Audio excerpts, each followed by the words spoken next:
The sky wept over Millbrook that evening, raindrops hammering against the clinic's windows like nature's warning. Inside, Jack Thornton stood frozen as Darren Mitchell advanced toward him, hunting knife gleaming under fluorescent lights. "You ruined everything," Mitchell snarled, lunging forward. Time slowed. Jack saw death in the man's eyes, the same emptiness he'd glimpsed when identifying his son's body 5 years ago. Then came the sound, a deep, guttural growl from the hallway. Shadow, the German shepherd everyone had mocked as that twisted dog, launched his broken body across the room. Despite his permanently damaged neck, despite months of abuse that should have destroyed his spirit, Shadow became a blur of protective fury. Mitchell screamed as teeth sank into his wrist. The knife clattered to the floor. "Get him off me!" Mitchell howled. Jack stood speechless. The dog everyone had written off as worthless had just saved his life. Leave a like and share your thoughts in the comments along with the city you're watching from now. Let's continue with the story. 4 months earlier, Jack Thornton had been driving home in a spring downpour much like tonight's when his headlights caught something staggering along Route 16. He nearly drove past, exhausted after a 12-hour day at his veterinary clinic, but something made him slow down. Through sheets of rain, he glimpsed what appeared to be a dog, though barely recognizable as one. Jack pulled over, grabbing the emergency kit he always kept in his truck. At first, the animal tried to retreat into the drainage ditch, but weakness prevented escape. As Jack approached, the full horror revealed itself. A German shepherd, once magnificent, now reduced to a skeletal frame. Its neck twisted unnaturally to the left, as if broken and healed wrong. Patches of fur missing exposed, raw, infected skin. But what struck Jack most were the eyes, intelligent, alert, and filled with a dignity that defied the broken body. "Easy now," Jack whispered, crouching low. "I'm not going to hurt you." The dog trembled but didn't growl. Something in its gaze seemed to assess Jack, weighing his worth in some profound, wordless judgment. Millbrook, Pennsylvania wasn't known for kindness to strays. The former mill town had fallen on hard times when the factory closed 15 years ago. People had enough trouble feeding their families, let alone concerning themselves with abandoned animals. Jack knew this better than most. His veterinary practice, inherited from his father and grandfather before him, struggled to stay afloat. Many locals viewed pet care as a luxury, especially since the regional hospital had cut staff again last month. The division between people problems and animal problems ran deep in Millbrook. Yet something about this particular dog stirred memories Jack had fought to suppress. 5 years ago, his son Tommy had begged for a German shepherd. "They're heroes, Dad," the 8-year-old had insisted. "They save people." 2 weeks later, Tommy was gone, killed by a drunk driver who fled the scene. The divorce followed 6 months after, his wife Claire unable to bear the constant reminders in their small town.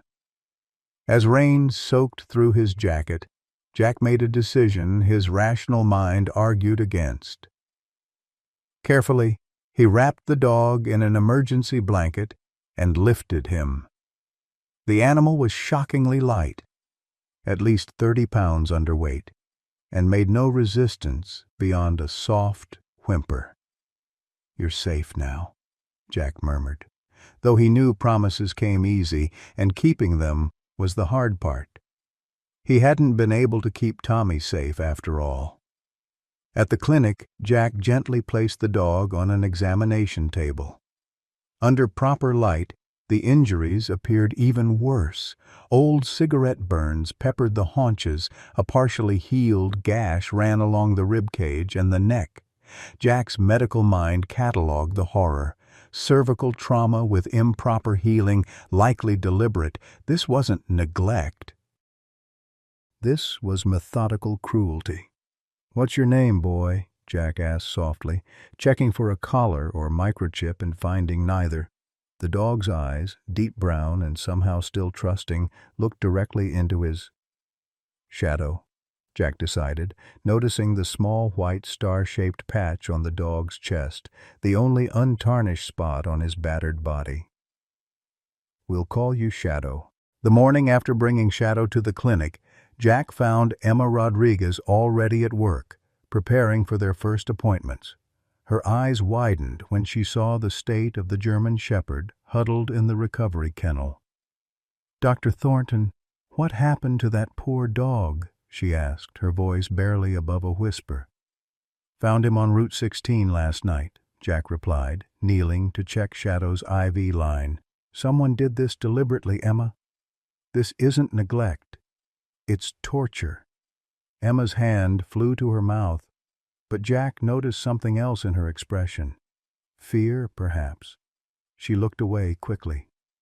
"Should I call animal control?" "No," Jack said firmly. "He stays here." By mid-morning, Jack had taken blood samples, cleaned the worst wounds, and administered antibiotics. Shadow remained unnervingly still through it all, as if expecting pain from human hands. The bell above the clinic door chimed as Abigail Montgomery walked in, carrying coffee and a stack of files. Abby had joined Jack's practice 2 years ago after abruptly leaving her promising career as an assistant district attorney in Philadelphia. Her organizational skills had saved his floundering practice, though Jack sometimes wondered what drove a rising legal star to manage a struggling veterinary clinic in a dying town. "You look like you've been here all night," she observed, handing him a coffee. "I have." Jack gestured toward the kennel. "New patient." Abby's sharp intake of breath when she saw Shadow told Jack everything. She crouched by the kennel, her expression unreadable. "Who did this?" "I intend to find out," Jack said. "I need to get him to a specialist. That neck injury. It's beyond what I can handle here." Abby nodded, already on her phone. "Dr. Harrison in Pittsburgh owes me a favor. He's the best veterinary neurologist in 3 states. We can't afford—" "Let me worry about that," she interrupted, stepping outside to make the call. By afternoon, Shadow had been examined, X-rayed, and blood work was underway. The results painted a grim picture: severe malnutrition, anemia, heartworm positive, and the neck. Post-traumatic scoliosis of the cervical spine. "Someone broke his neck, then left it to heal wrong," Jack explained to Abby, his voice tight with controlled rage. "Probably with something heavy. A bat, maybe. And those burns? Cigarettes. This was systematic abuse." The clinic door opened again, bringing in Sheriff Robert Keller, his substantial frame filling the doorway. The sheriff removed his hat, revealing thinning gray hair. "Heard you picked up a stray, Doc," he said by way of greeting. "Mrs. Hendricks saw you carrying something in last night. Said it looked half dead." "News travels fast," Jack muttered. "Come see for yourself, Bob." The sheriff's weathered face hardened as he looked at Shadow. "Christ almighty, who would do such a thing? That's what I'd like to know." "This is criminal." Sheriff Keller nodded slowly. "I'll file a report, but you know how these things go. Without witnesses. Look at him, Bob. Someone knows something. This dog didn't just appear out of nowhere."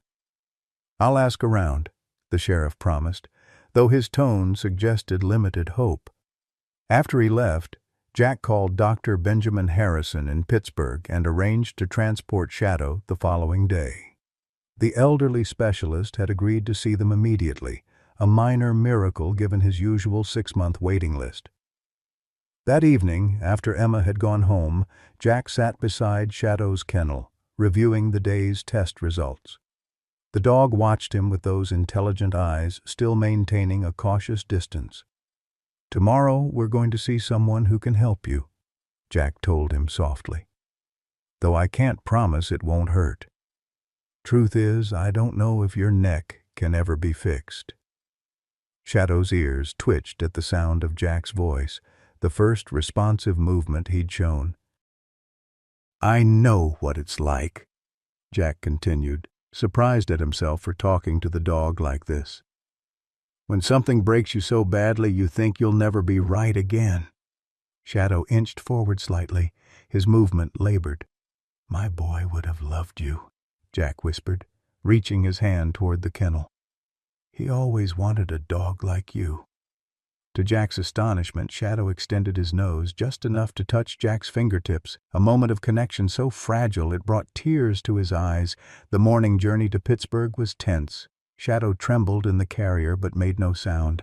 Dr. Harrison, a bow-tied gentleman with a shock of white hair, examined Shadow with gentle expertise. "This is deliberate cruelty," he confirmed. "The neck injury is months old. The vertebrae fused improperly. Surgery would be extremely high risk, possibly fatal, and still wouldn't fully correct the deformity." "So there's nothing we can do?" Jack asked, heart sinking. "I didn't say that," Dr. Harrison corrected, adjusting his bow tie. "Specialized physical therapy, anti-inflammatory medications, proper nutrition, we can improve his quality of life significantly. He'll always have that tilt to his head, but we can reduce the pain and increase mobility." The cost estimate Harrison handed Jack was staggering, well beyond what the struggling clinic could afford. "I understand if this isn't feasible," Harrison said kindly. "There are humane options to consider." "No," Jack said firmly. "Euthanasia is off the table. This dog has fought too hard to live." On the drive back to Millbrook, Jack's phone rang. Abby's voice came through the speaker. "I've been making calls," she said without preamble. "The specialized treatment Shadow needs, it's covered." "What? How?" "Anonymous donor. Someone who cares about animal welfare." "Don't ask questions, Jack. Just accept the help." That evening, as word spread through town about the abused German Shepherd, the first visitors arrived at the clinic. Some came from genuine concern, others from morbid curiosity. Tom Whitaker, owner of the local hardware store, peered into Shadow's kennel and shook his head. "That ain't no dog anymore, Doc. That's a monster. Probably best to put it down." "His name is Shadow," Jack replied coldly, "and he's not going anywhere." Pastor Michael Evans from First Baptist visited next, his expression troubled. "The church committee discussed your situation. While we sympathize, we feel the fundraiser you requested should focus on human needs. The Hendricks family lost their health insurance, and little Amy needs surgery." Jack felt heat rise in his face. "So it's an either-or situation, help a child or help a dog? Resources are limited in Millbrook." "You know that better than most." After the pastor left, Jack sat in his office, frustrated. The town was already choosing sides. Shadow was either a lost cause or a cause célèbre. Neither perspective saw him as what he truly was, a living being fighting to survive. That night, Jack slept on a cot in the clinic, unwilling to leave Shadow alone. At dawn, he woke to find the dog watching him. Something new in those eyes. Recognition, perhaps. Trust wasn't there yet, but something had shifted. "Today we start rebuilding you," Jack promised. The next week passed in a blur of treatments, medications, and careful feedings. Shadow gained 3 pounds, a victory celebrated by Jack, Abby, and Emma with ridiculous enthusiasm. Dr. Harrison had connected them with a veterinary physical therapist who provided a regimen designed specifically for Shadow's unique injuries. 10 days after his rescue, Shadow took his first steps in the small exercise yard behind the clinic. His movement was awkward, his neck frozen at its unnatural angle, but he walked the entire perimeter before collapsing in exhaustion. That same afternoon, Sheriff Keller returned, looking grim. "Got a lead," he said. "A man named Darren Mitchell was arrested 2 counties over for drug trafficking. When they searched his property, they found evidence of dog-fighting operations." Jack felt his stomach tighten. "You think Shadow came from there? It fits the timeline and the injuries." Mitchell's known for conditioning fighting dogs using extreme methods. Dogs that don't perform well often suffer accidents. Shadow's not a fighting dog, Jack protested. He's never shown a hint of aggression, even when in pain. That might be why he was discarded, the sheriff suggested. Not aggressive enough. The prosecutor wants to add animal cruelty charges, but they need evidence connecting Mitchell to specific animals. Jack looked through the office window at Shadow, now sleeping in a patch of sunlight. What would that involve? DNA samples, documentation of injuries, expert testimony. Mitchell's lawyer will fight it. He's already out on bail. The words hit Jack like a physical blow. He's out? Already? Sheriff Keller nodded grimly. Money talks. But he's under supervision, electronic monitoring. He's not supposed to leave Jefferson County. That night, Jack researched Darren Mitchell online. News articles described him as a local businessman with several prior arrests but no convictions. His mugshot showed a handsome, square-jawed man with cold eyes, the kind of face that could charm or threaten with equal ease. Jack was so absorbed in his research that he almost missed the sound, a low whine from Shadow's kennel. The dog was having a nightmare, legs twitching in remembered terror. Without thinking, Jack opened the kennel and sat beside Shadow, speaking softly until the trembling stopped. For the first time, Shadow rested his head against Jack's leg, a gesture of trust so profound it felt like a physical weight. "No one will hurt you again," Jack whispered, his hand gently stroking the dog's battered head. "I promise." 1 month after Shadow's arrival, Jack's clinic had undergone a subtle transformation. The examination room now held a small orthopedic bed where Shadow could rest during the day. The storage closet had been reorganized to accommodate specialized medications and physical therapy equipment. Most notably, Jack himself had changed, arriving earlier, leaving later, with a renewed sense of purpose that hadn't been present since Tommy's death. "You've got it bad," Emma observed one morning, catching Jack asleep in his office chair, Shadow curled at his feet. "Got what bad?" Jack asked, straightening with the automatic defensiveness of someone caught doing something embarrassing.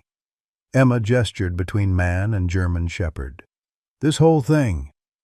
You've basically adopted him, but you're still pretending it's just a medical case." Jack couldn't argue.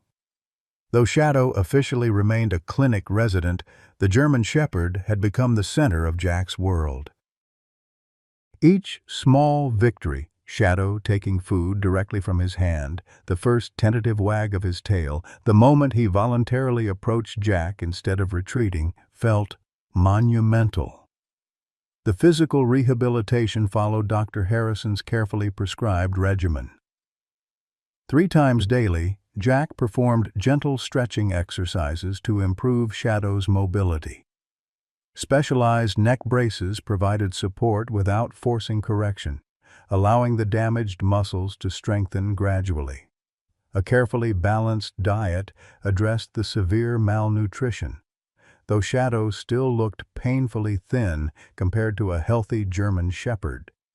Progress came in increments so small they were sometimes imperceptible day to day.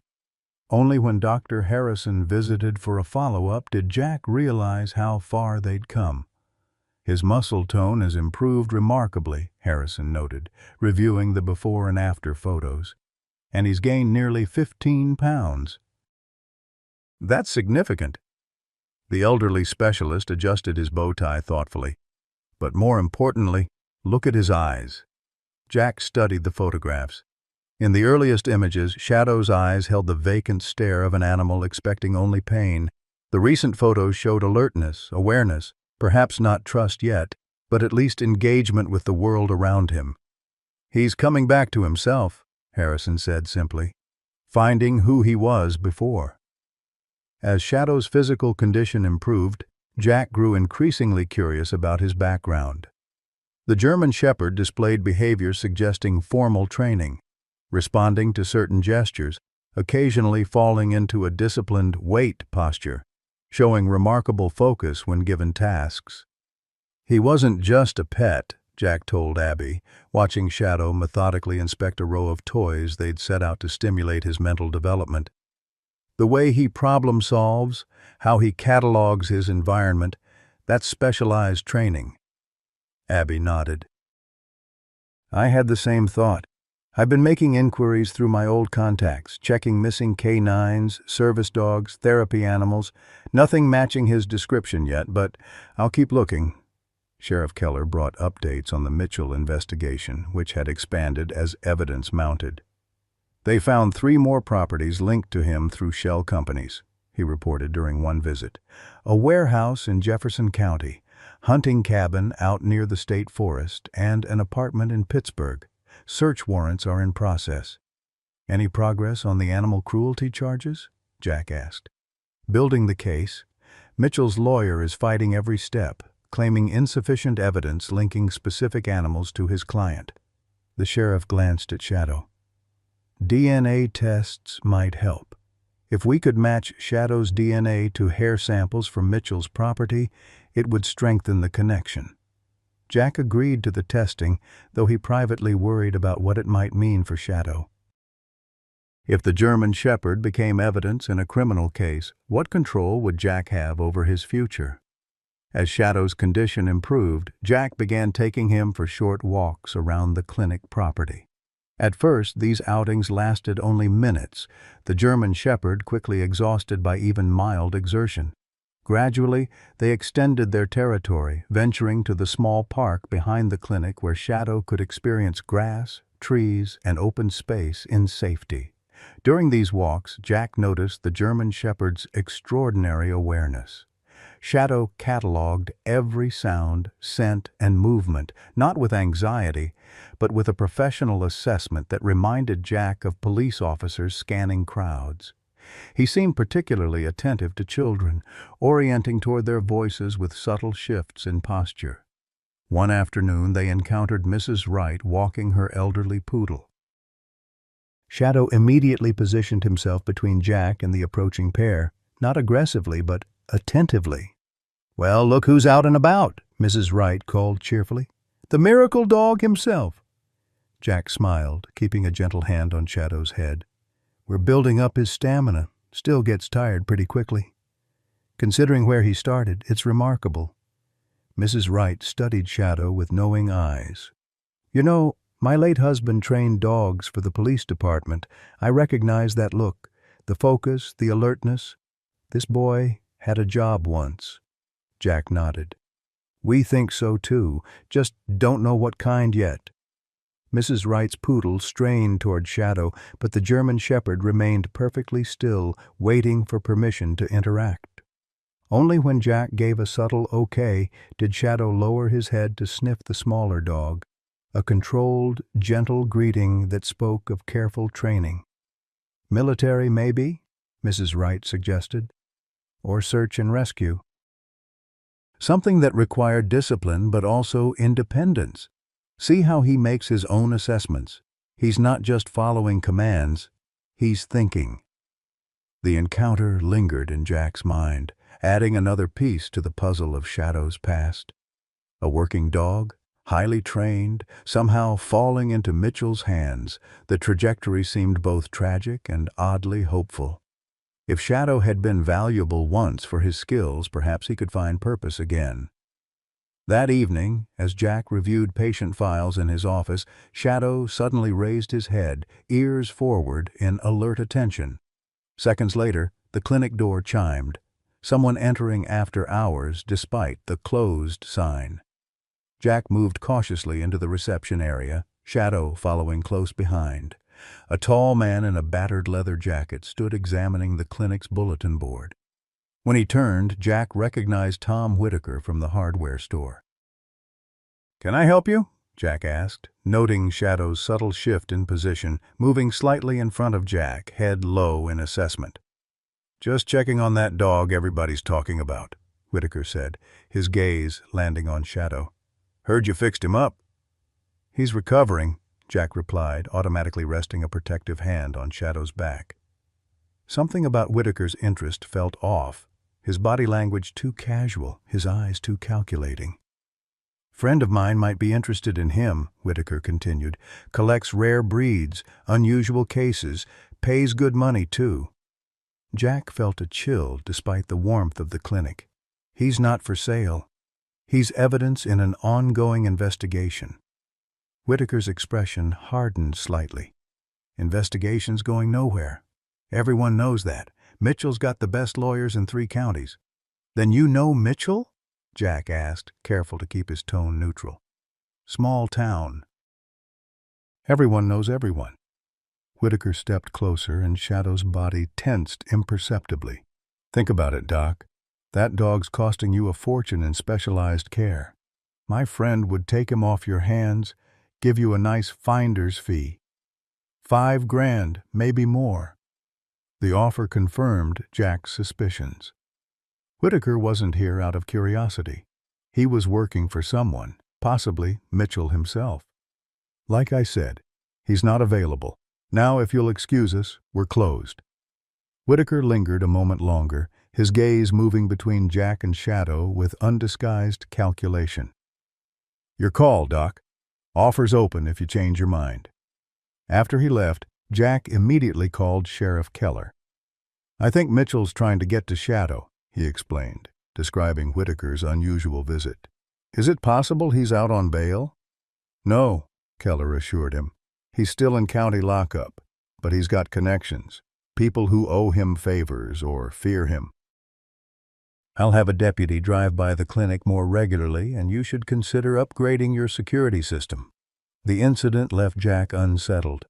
Until now, Shadow's recovery had seemed separate from the legal proceedings against Mitchell, a parallel track focused on healing rather than justice. Whitaker's visit made it clear these worlds weren't separate at all. That night, for the first time, Jack brought Shadow home to his farmhouse. The old family property sat on 10 acres outside town, isolated enough for privacy but close enough for a quick drive to the clinic. The house itself, a rambling 2-story structure built by Jack's grandfather, had stood largely empty since Tommy's death and Claire's departure. "It's not much," Jack told Shadow as they entered, flipping on lights that hadn't been used in months. "But it's safer than the clinic, at least for now." Shadow moved through the space with careful attention, inspecting each room methodically. In Tommy's bedroom, he paused longest, sniffing the model airplanes still displayed on shelves, the Star Wars bedspread Jack hadn't been able to remove.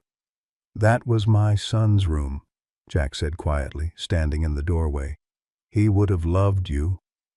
Shadow turned to look at him, and Jack could have sworn he saw understanding in those intelligent brown eyes, as if the German shepherd somehow comprehended the weight of absence that filled the house. That night, Jack made up a bed for Shadow in the living room, using blankets and pillows to create a comfortable nest. But when Jack climbed the stairs to his own bedroom, Shadow followed, settling himself beside Jack's bed with an air of quiet determination. "Okay," Jack conceded, "just for tonight." It became their routine. Shadow, sleeping beside Jack's bed, alert to every sound in the old farmhouse, performing his self-appointed duty as guardian even while recovering from his own trauma. 2 days after Whitaker's visit, Jack arrived at the clinic to find the back door's lock damaged. Someone had attempted to break in. Nothing appeared missing, but the message was clear. Mitchell or his associates weren't giving up. "We need to increase security," Abby insisted, after Sheriff Keller documented the attempted break-in, "both here and at your house."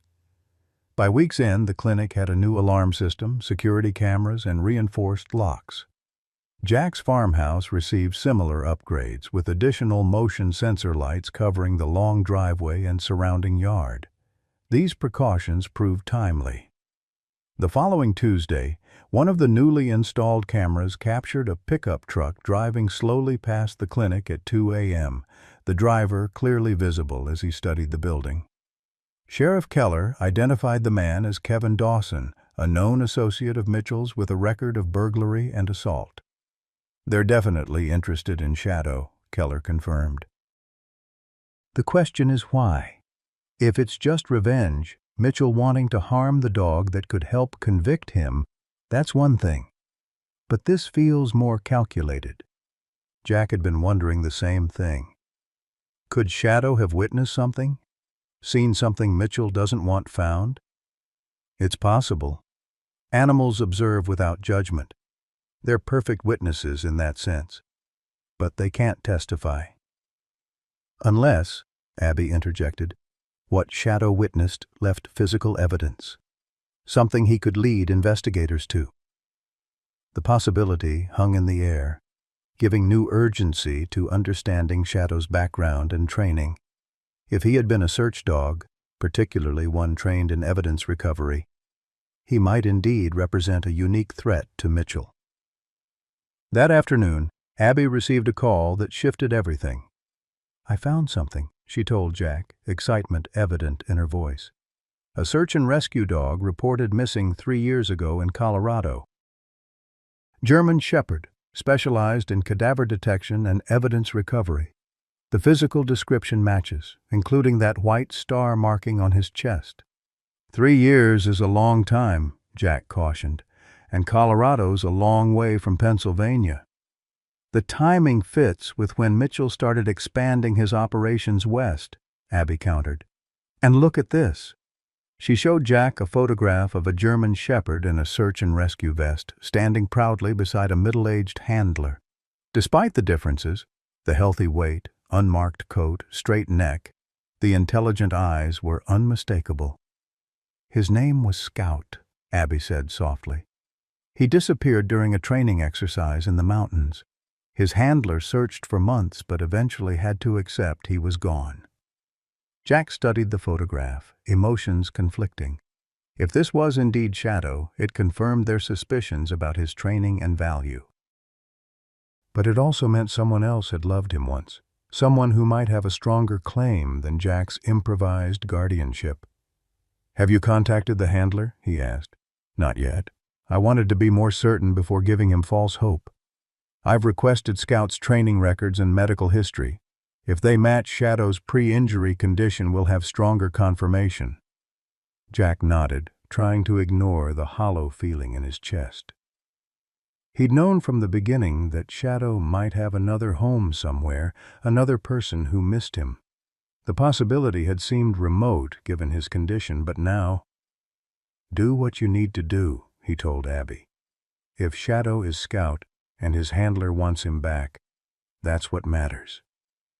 That evening, as Jack watched Shadow navigate the farmhouse with increasing confidence, he tried to imagine relinquishing him to a stranger from Colorado. The German Shepherd had become so integral to his daily life, his recovery so entwined with Jack's own healing, that separation seemed impossible to contemplate. Yet Jack knew his attachment to Shadow, however genuine, didn't supersede the bond formed through years of partnership and training. If Scout had been stolen rather than lost, his handler deserved to know he was alive, deserved the chance to reclaim his partner. "We might have found your old home," Jack told Shadow as they sat on the porch, watching the sunset paint the distant hills. "Your real name, your handler. Would you want to go back?" Shadow leaned against Jack's leg, a gesture of trust that had evolved over their weeks together. Whatever had happened in the past, whatever might happen in the future, this moment of connection was real, a bridge built between two wounded souls finding their way back to wholeness. The following morning brought unexpected clarity. Abby arrived at the clinic with Scout's medical records, which included detailed documentation of a distinctive genetic anomaly, a heart murmur present since birth but not affecting his working ability. "Let's listen," Jack said, retrieving his stethoscope. Shadow sat patiently as Jack placed the instrument against his chest, listening intently. The distinctive rhythm was immediately apparent, a slight irregularity in the heartbeat, exactly as described in Scout's records. "It's him," Jack confirmed, a complex mixture of emotions washing through him. "Shadow is Scout." "There's more," Abby said, pulling out additional documents. "I spoke with Colorado authorities. Scout's disappearance wasn't random. His handler, James Mercer, was approached multiple times by someone offering to buy Scout for an exorbitant amount. When Mercer refused, threats followed. The disappearance happened shortly after. Mitchell? They could never prove it, but the description matches his methods. Mercer lost everything searching for Scout, his job, his savings, eventually his home. He's been working as a security guard in Denver, still taking every opportunity to follow leads about missing search dogs. Jack thought about the man in the photograph, the pride evident in his posture as he stood beside his partner. How devastating to lose not just a pet, but a highly trained working companion, a partner whose skills had been honed through thousands of hours of shared experience. "We need to call him," Jack said, making the decision that felt right despite the pain it caused. "Tell him we found Scout." 2 months after Shadow's rescue, the transformation was remarkable, if incomplete. The German Shepherd had gained nearly 20 pounds, his coat beginning to regrow in glossy patches. Though his neck remained permanently angled, the physical therapy had increased his range of motion significantly. Most striking was the change in his eyes, the wary emptiness replaced by alert intelligence. Jack had converted his office into a makeshift bedroom, unwilling to leave Shadow alone overnight at the clinic. His farmhouse sat empty except for his morning and evening visits to feed his ancient barn cat, Moses. "You know this isn't sustainable," Abby remarked one morning, finding Jack asleep at his desk, Shadow curled at his feet. "You need actual rest, in an actual bed." "I'm fine," Jack insisted, stretching his stiff back. "Besides, he still panics if I'm gone too long." Abby studied him with an expression he couldn't quite read. "You've become attached." It wasn't a question, and Jack didn't bother denying it. The truth was, Shadow had awakened something in him that had been dormant since Tommy's death, a willingness to care deeply, despite the risk of loss. "The Mitchell case goes to preliminary hearing next week," Abby said, changing the subject. "The prosecutor wants Shadow's medical records and your testimony." Jack nodded. "Whatever it takes to keep that monster behind bars." "It won't be easy. Mitchell has expensive lawyers and connections in Jefferson County." "You seem to know a lot about him," Jack observed, not for the first time. Something flickered across Abby's face. "It's my job to know these things." Before Jack could press further, the clinic door opened, bringing in Mrs. Eleanor Wright, an elderly widow who'd been bringing her cats to the Thornton family practice for over 40 years. "I heard about your rescue dog," she announced, setting a basket on the counter. "Brought some of my Harold's old sweaters. Thought you might cut them up for bedding." Jack thanked her, touched by the gesture. Mrs. Wright was on a fixed income. Every gift was significant. "My father always said you can judge a town by how it treats its strays," she continued, bending slowly to offer Shadow her hand to sniff. Both the four-legged and two-legged kind. Over the following days, more townspeople visited. Some, like Mrs. Wright, brought small offerings, homemade dog treats, an old blanket, a gently used collar. Others came simply to see that twisted dog they'd heard about. A few children asked if Shadow's neck hurt, their innocent questions more compassionate than many adults' comments.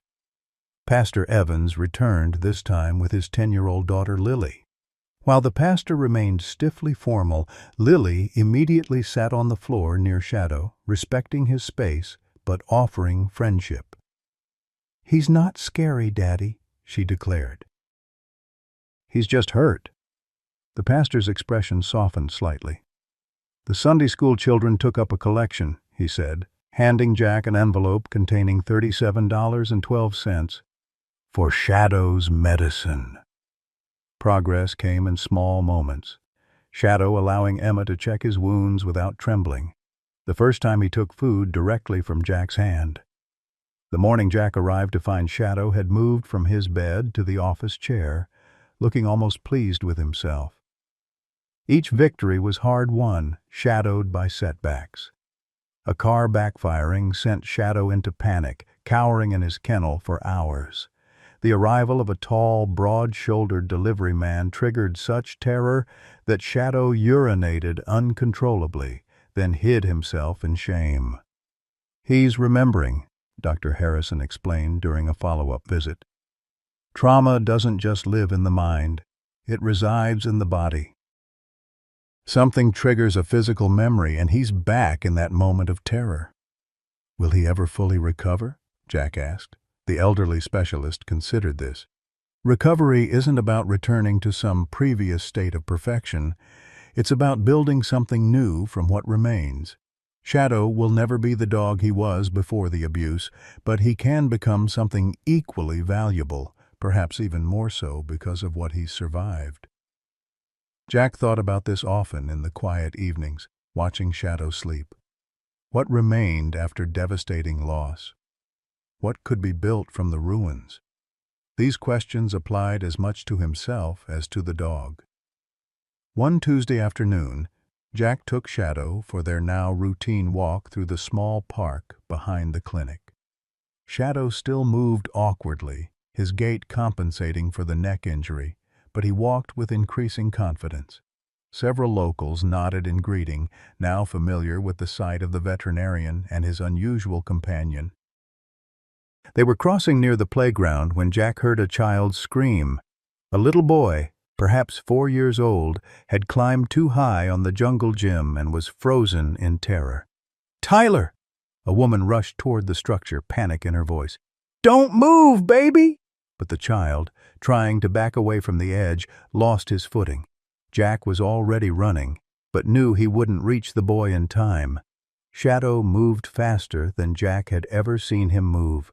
Despite his limitations, the German Shepherd shot forward, positioning himself directly beneath the falling child. Tyler hit Shadow's back instead of the ground, the dog's legs buckling but absorbing enough impact to prevent serious injury. The child was crying, but unhurt. His mother scooped him up, checking frantically for injuries, then turned to Jack with tear-filled eyes.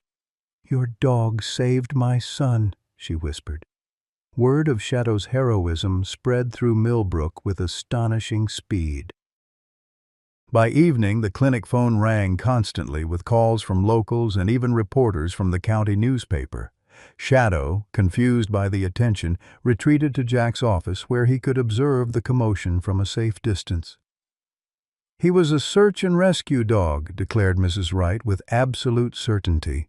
"You can tell by how he watches everything. My nephew works with those dogs in Colorado. Same intelligent eyes." Jack had considered this possibility before. Shadow's instinct to protect the child hadn't seemed like random chance. It felt like training, like purpose remembered.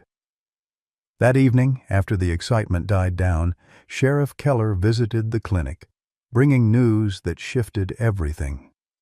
"Mitchell's preliminary hearing was today," he said without preamble. "All charges dismissed." Jack stared in disbelief.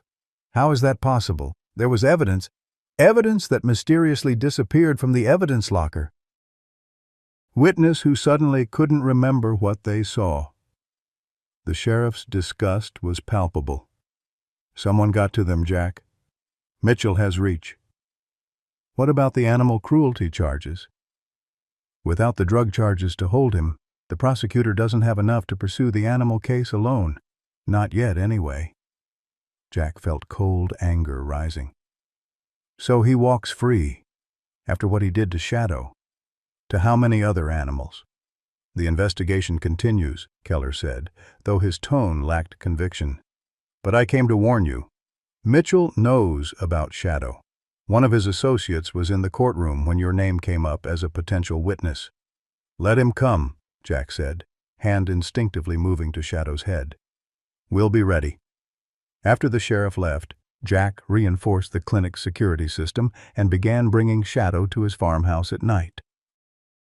The isolation that had been painful after Tommy's death now felt protective, the old house standing sentinel on its hilltop position with clear views of the approaching road. Shadow adjusted quickly to the farmhouse, though he insisted on sleeping beside Jack's bed rather than on the plush dog bed Jack had purchased.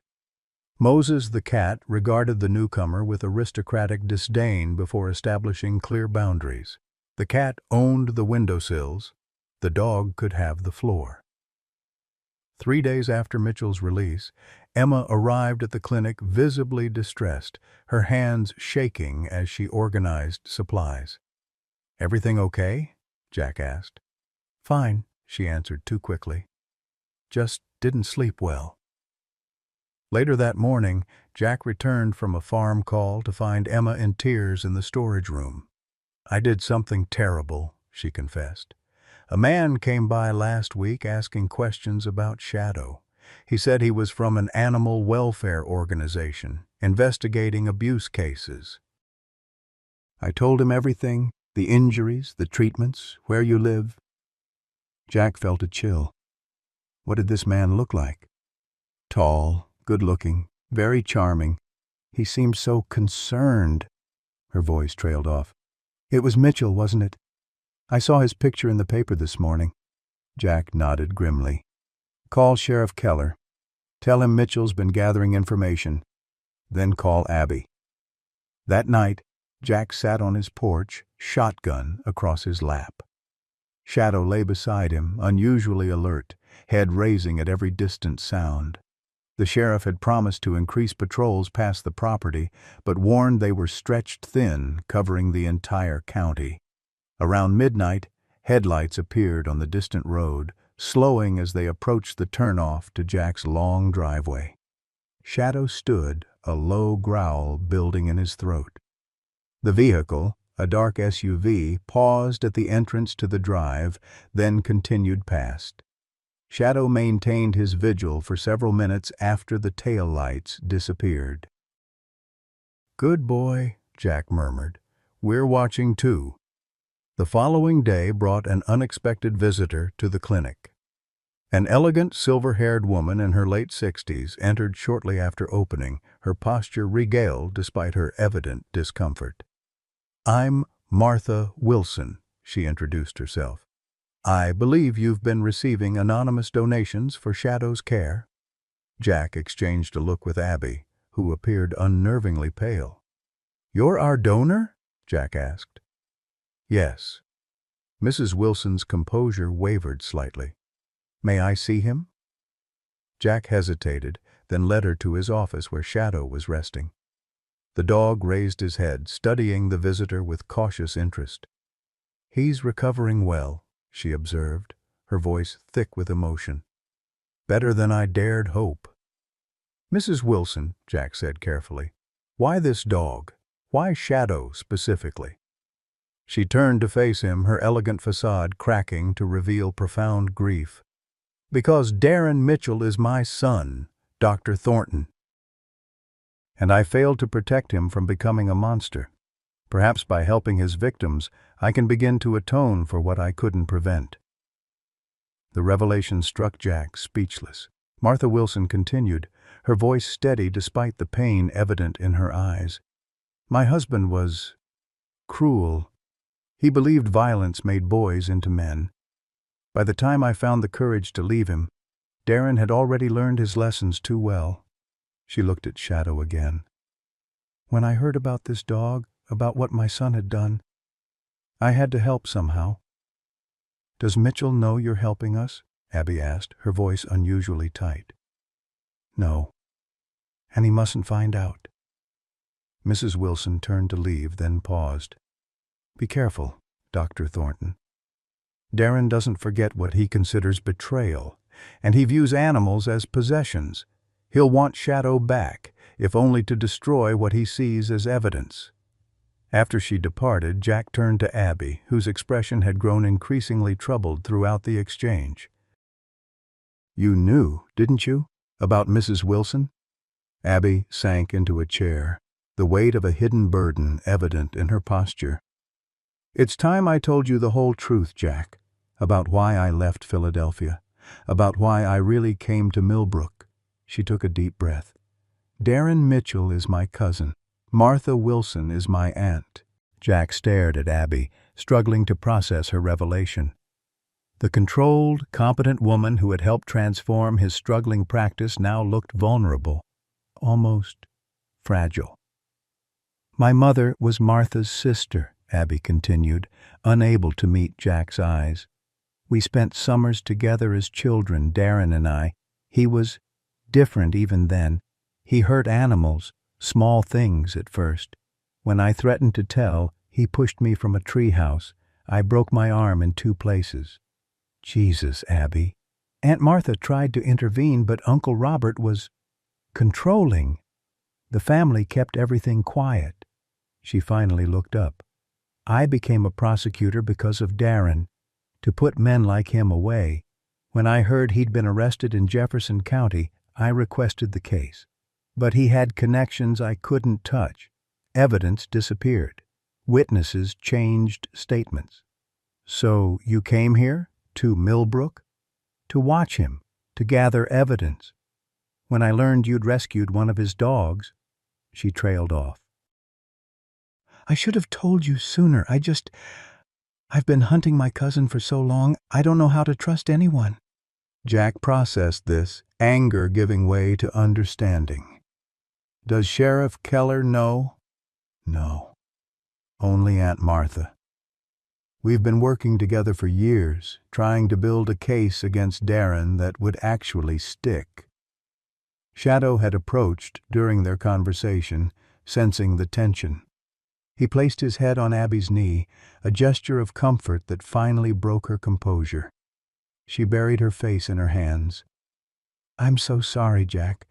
I've put you and Shadow in danger." Jack reached across the desk, covering her hand with his.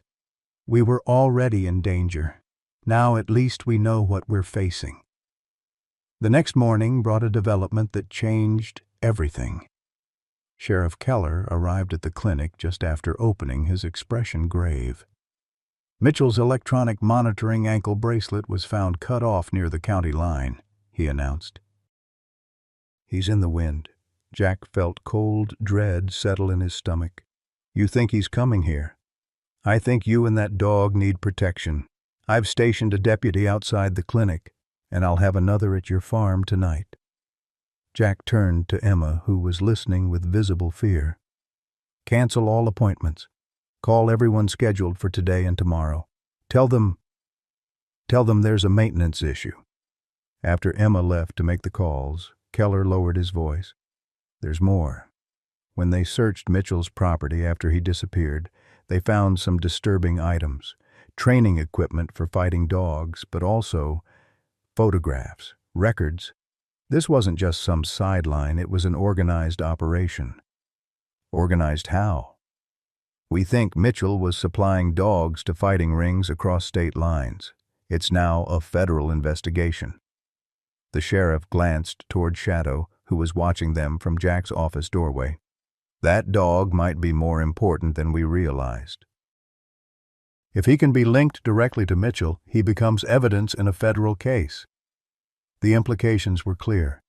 Shadow wasn't just a victim, he was a witness, one Mitchell had every reason to silence. The day passed in tense vigilance. Jack moved Shadow to the most secure room in the clinic, away from windows. Abby contacted her former colleagues in law enforcement, calling in favors for additional protection. By evening, the street outside the clinic had an unmarked police car stationed at either end. "You should both stay at my place tonight," Jack told Abby and Emma as closing time approached. "It's isolated, but that means we can see anyone coming from a mile away." "I can't," Emma said, guilt still evident in her expression. "My mom's not well. I need to be home." "I'll have an officer escort you," Sheriff Keller assured her. "And keep a patrol car on your street tonight." As darkness fell, Jack, Abby, and Shadow made the journey to the farmhouse, followed discreetly by a sheriff's deputy. The old house seemed to creak more than usual that night, every sound magnified by tension. Shadow refused to settle, pacing between windows, his instincts on high alert. Shortly after midnight, he froze, ears forward, staring toward the barn. "What is it, boy?" Jack whispered, reaching for the shotgun he'd placed by the door. Abby appeared from the guest room, her own vigilance matching Shadow's. "Did you hear something?" Before Jack could answer, the deputy's voice crackled over the radio Keller had provided. "Movement at the north tree line. Checking it out now." Jack moved to the front window, peering into the darkness. The deputy's flashlight beam swept across the distant trees, then suddenly went out. "Deputy Carson?" Jack spoke into the radio. "Report in." Silence. "Stay here," Jack told Abby, checking the shotgun's load. "Lock the door behind me." "Jack, no!" "If I'm not back in 5 minutes, call Keller directly." The night air carried the scent of approaching rain as Jack moved cautiously across the yard toward the deputy's last position. Shadow had somehow slipped out behind him, staying close to his heels despite Jack's whispered command to go back. They found Deputy Carson face down near the tree line, a growing lump on the back of his head, but his pulse steady. Jack reached for the radio to call for backup when Shadow's growls stopped him. Mitchell stepped from the shadows, a pistol aimed directly at Jack's chest. He looked different from his mugshot, thinner, harder, his eyes reflecting cold calculation. "Hello, Doc," he said conversationally. "Been taking care of something that belongs to me, I hear." Jack slowly straightened, keeping his body between Mitchell and Shadow. "He doesn't belong to you." "He never did." Mitchell's smile didn't reach his eyes. "That dog cost me 30 grand in stud fees alone. Champion bloodline. Could have made me a fortune if he hadn't turned yellow." His gaze shifted to Shadow, who was growing continuously. "Still a coward, I see. All that potential. Wasted. Is that why you broke his neck? Because he wouldn't fight?" "I was teaching him a lesson." Mitchell took a step closer, the gun unwavering. "Just like I'm about to teach you one. Nobody takes what's mine." "Federal agents are looking for you," Jack said, trying to keep Mitchell talking while he assessed their options. "They found your records, your photos, running a dogfighting ring across state lines. That's federal time." Something flickered across Mitchell's face, surprise, quickly masked. "Nice try, Doc. But we both know the local yokels couldn't build a case against me if I confessed on Sunday morning television. This isn't local anymore." "It's FBI." Mitchell laughed, but Jack detected genuine uncertainty. "Even if that's true, they've got nothing solid connecting me to those dogs. Nothing except—" His gaze shifted to Shadow again. "Well, that's why I'm here, isn't it? To tie up loose ends." Shadow's growl deepened, his body tense but controlled.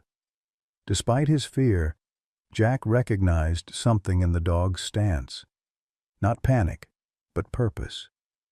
"He was a search and rescue dog before you got him, wasn't he?" Jack asked, the pieces finally clicking together. "That's why he wouldn't fight. He was trained to save lives, not take them." Mitchell's expression darkened. "Bought him from some bleeding heart who fell on hard times. Said the dog had washout from the program. Too soft, too friendly. Thought I could train that out of him." His voice hardened. "Doesn't matter now. Step aside, Doc. I'll make it quick for the dog. You too, if you cooperate." "You're not touching him," Jack said, raising the shotgun. Mitchell's finger tightened on the trigger. "Your choice." What happened next occurred with such speed that Jack would later struggle to sequence the events. A figure emerged from the darkness behind Mitchell, Abby wielding a heavy flashlight. Her swing caught Mitchell in the shoulder, disrupting his aim as the pistol discharged. The bullet grazed Jack's arm instead of finding his chest. Shadow launched forward, a blur of focused aggression utterly unlike his usual gentle demeanor. His teeth found Mitchell's gun arm, clamping down with precision that spoke of professional training. Mitchell screamed, the pistol falling from his grip. "Call him off!" Mitchell howled, trying unsuccessfully to shake free of Shadow's grip. "He's breaking my arm!" "Shadow, release!" Jack commanded, surprised when the dog immediately obeyed, backing up to stand protectively beside him. Abby had retrieved Mitchell's fallen pistol and now held it with practiced confidence. "Federal agents are on their way, Darren," she said, her voice steady despite the tremor in her hands. "It's over." Mitchell's face contorted with hatred. "You traitorous bitch, always thinking you're better than me, you and my mother both." "We gave you every chance to change," Abby replied, grief momentarily overshadowing her anger. "This is on you, Darren, all of it." As if punctuating her statement, raindrops began to fall, quickly intensifying into a downpour. Within minutes, red and blue lights appeared on the distant road, accompanied by the wail of sirens. Sheriff Keller arrived first, followed by two unmarked vehicles that Jack assumed contained federal agents. Deputy Carson was already regaining consciousness, helped to his feet by another officer. As Mitchell was handcuffed and led to a waiting car, he locked eyes with Jack one last time. "This isn't over, Doc," he called. "Not by a long shot." A tall woman in a dark suit approached Jack, showing credentials identifying her as FBI Special Agent Diane Reynolds. "Dr. Thornton, we need to talk about your dog." Inside the house, after Jack's arm had been bandaged and statements taken, Agent Reynolds explained the situation. The investigation into Mitchell had been ongoing for nearly a year, focusing primarily on suspected human trafficking. "The dog-fighting operation appears to be connected," she explained. "We believe Mitchell and his associates were using the same transportation networks for both." "Human trafficking?" Jack repeated, stunned. "You're saying he wasn't just abusing animals?" "We have reason to believe he was involved in transporting individuals across state lines for illegal purposes. The evidence is circumstantial so far. That's why your dog is potentially so important." "I don't understand." "How can Shadow help with a human trafficking case?" Agent Reynolds glanced at Shadow, who was resting at Jack's feet, exhausted from the night's events. "We believe that Dog was present at locations where trafficking victims were held. If he was originally a search and rescue animal, he may have retained his training. He could potentially lead us to evidence, or even victims." The implications were staggering. Shadow wasn't just a survivor of abuse. He might be the key to saving others. "What do you need from us?" Abby asked. "Protection, for now," Reynolds replied. "Mitchell has associates still at large. We need to keep the dog safe until we can proceed with the next phase of the investigation." As dawn broke, the farmhouse was transformed into a secure location, with agents stationed throughout the property. Jack, running on adrenaline and coffee, checked Shadow's injuries from the confrontation. Mercifully minor, despite the intensity of his attack on Mitchell. "You remembered your training when it mattered," Jack told him quietly, stroking the dog's head. "You're still a hero, underneath it all." Shadow's response was to press closer to Jack, as if trying to comfort him in return. By mid-morning, news of Mitchell's arrest had spread through Millbrook. The clinic's phone rang continuously until Emma simply stopped answering it. Rumors multiplied. Mitchell was a drug kingpin, a mob enforcer, a serial killer.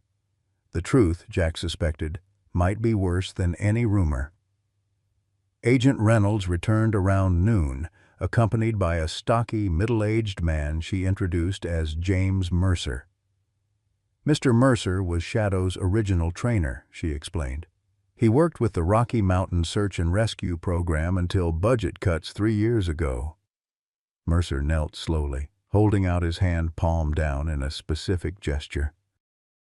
Shadow's reaction was immediate. His ears perked up, his posture straightened as much as his injured neck allowed, and he approached the stranger without hesitation. "Hello, Scout," Mercer said softly, using a name Jack had never heard. "Been through the wars, haven't you, boy?" Shadow, or Scout, whined softly, pressing his head against Mercer's hand. "I sold him when the program shut down," Mercer explained, pain evident in his voice. "Thought I'd found him a good home with a security company. Never imagined he'd end up..." Like this. He gently touched the dog's twisted neck. He was the best tracking dog I ever trained. Could find anything or anyone if given the right scent. That's what we're counting on, Agent Reynolds said. If he can lead us to where Mitchell kept his victims, we might find evidence that survived the rain. Jack felt a conflicting surge of pride and fear. Shadow had already endured so much. Could he face returning to places of trauma? "Will this put him at risk?" he asked. "We'll take every precaution," Reynolds assured him. "But yes, there's always risk in field operations." Jack looked at Shadow, seeing beyond the injuries to the core of the dog. His courage, his resilience, his unwavering loyalty, despite all reasons to distrust humans. "It's his choice," Jack said finally. "If he's willing to help, I won't stand in the way." The search operation was scheduled for the following day. That night, under heavy protection, Jack finally allowed himself to truly rest. Shadow curled at the foot of his bed.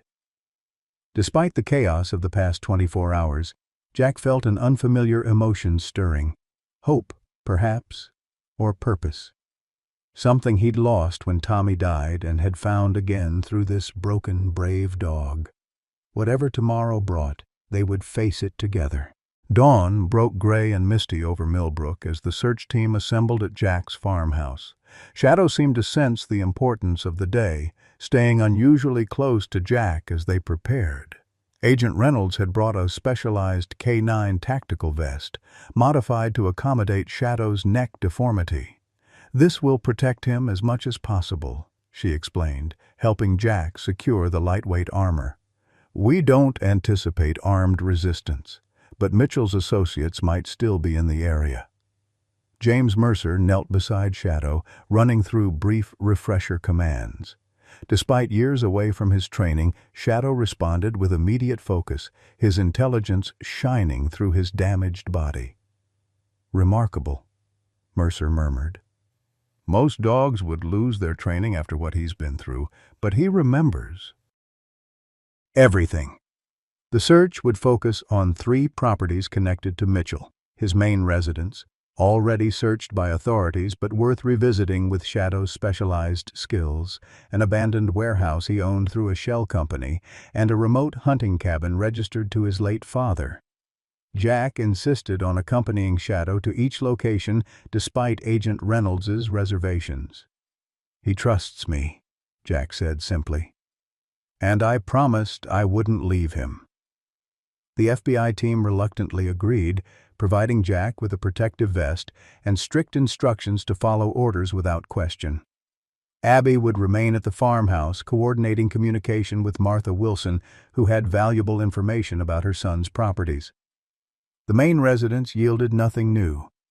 Shadow moved through the spaces with visible tension, but no alerts. The warehouse, however, told a different story. The moment they entered the cavernous space, Shadow's demeanor changed. His body stiffened, his nose working rapidly as he began tracking something invisible to human senses. "He's got something," Mercer confirmed, watching Shadow's methodical movement. The dog led them to a section of concrete flooring that appeared identical to the rest. He circled the area, then sat, the alert position he'd been trained to use when finding a target. "There's nothing here," one agent observed. "There's something," Jack contradicted, trusting Shadow implicitly. "We just can't see it." Ground-penetrating radar confirmed Jack's faith. Beneath the concrete lay a hidden room, accessible through a concealed hatch in what appeared to be a drainage system. Inside, authorities discovered evidence of recent habitation: bedding, food wrappers, chains bolted to the walls. "This was a holding area," Agent Reynolds said grimly, "but it's been cleaned out." Recently, Shadow continued working, leading them to a ventilation shaft where, wedged behind a loose panel, agents recovered a small backpack. Inside were a child's clothing, a worn teddy bear, and a notebook filled with drawings, heart-wrenching evidence of at least one young victim. "This could be crucial," Reynolds said, carefully bagging the items. "DNA, handwriting analysis. The drawings themselves might tell us who was here and when. The hunting cabin, their final location, sat deep in the woods an hour outside Millbrook. The remote property had no electricity or running water, just a primitive one-room structure that appeared undisturbed when they arrived. Shadow's reaction was immediate and intense. He pulled strongly against his lead, heading not toward the cabin but into the surrounding woods. Jack followed, flanked by armed agents as they navigated the dense undergrowth.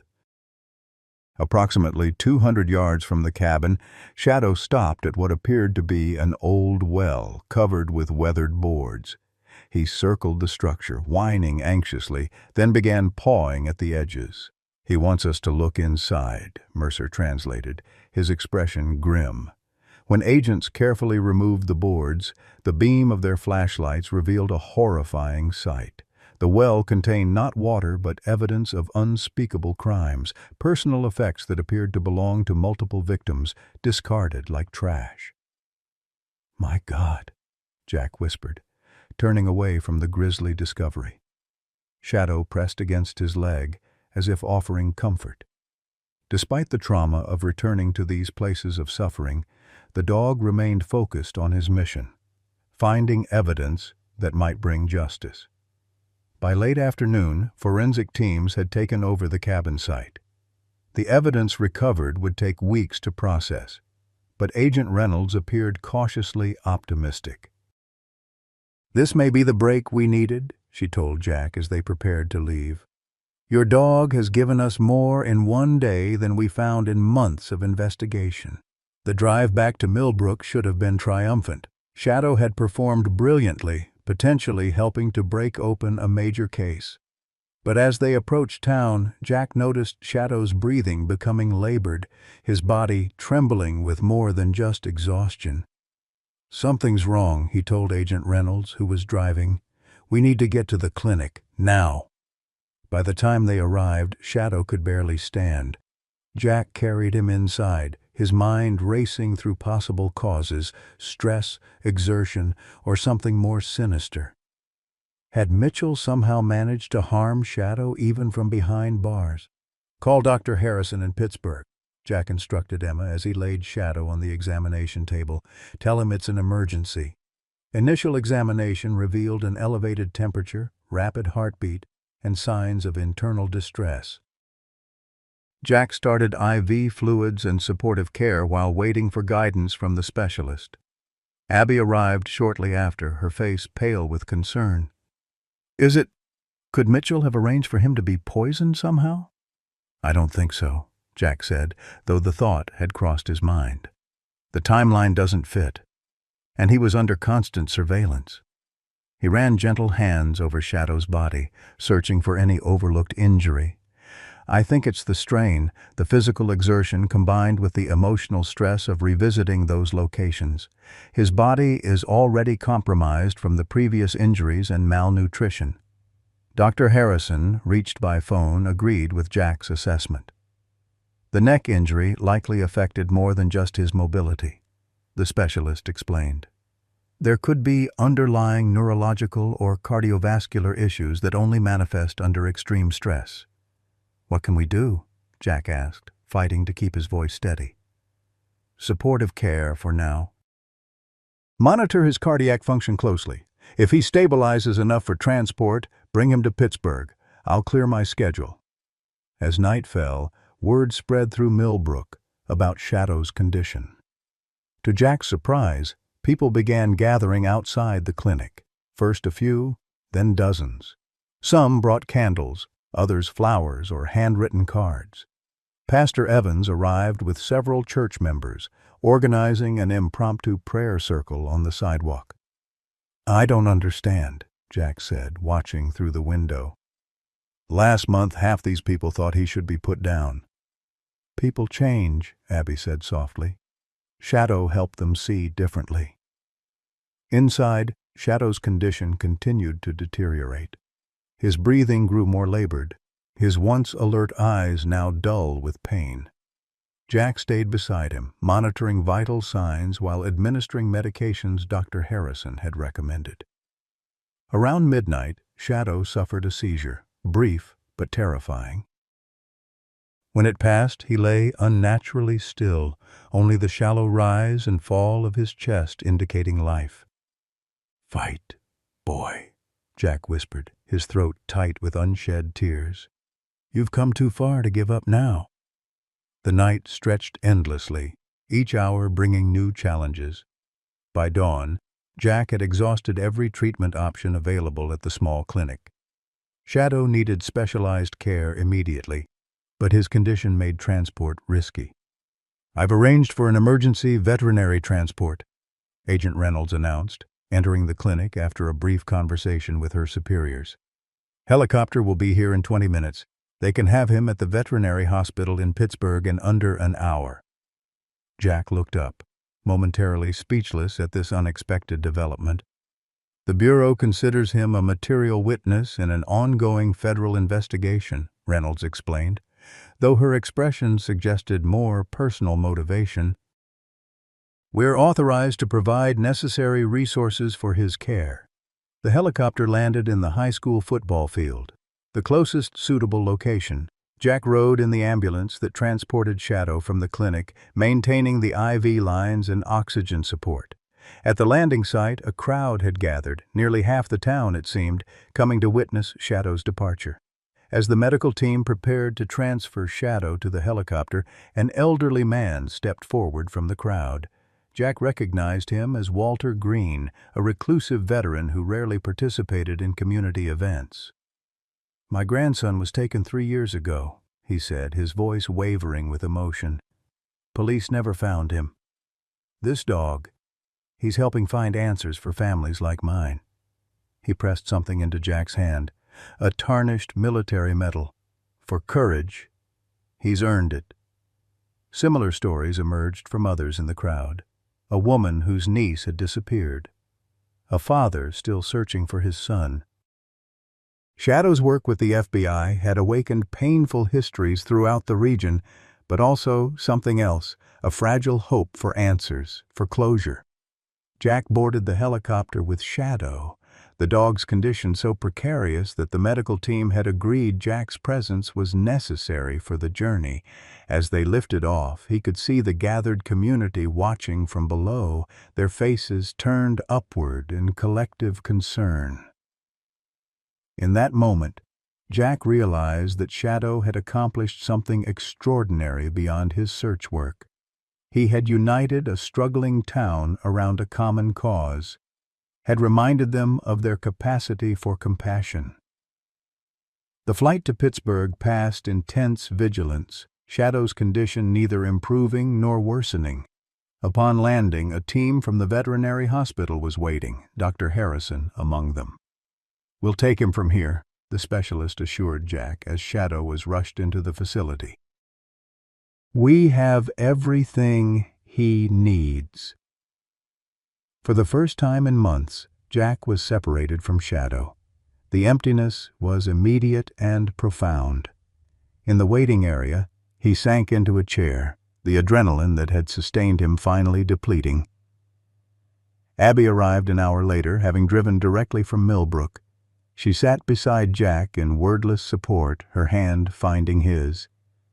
"I can't lose him," Jack said finally, giving voice to his deepest fear. "Not after everything."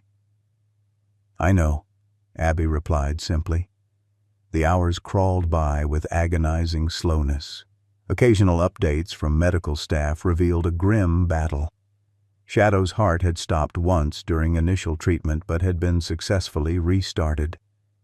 Tests showed kidney damage and neurological complications, the true extent of his previous injuries now fully manifesting.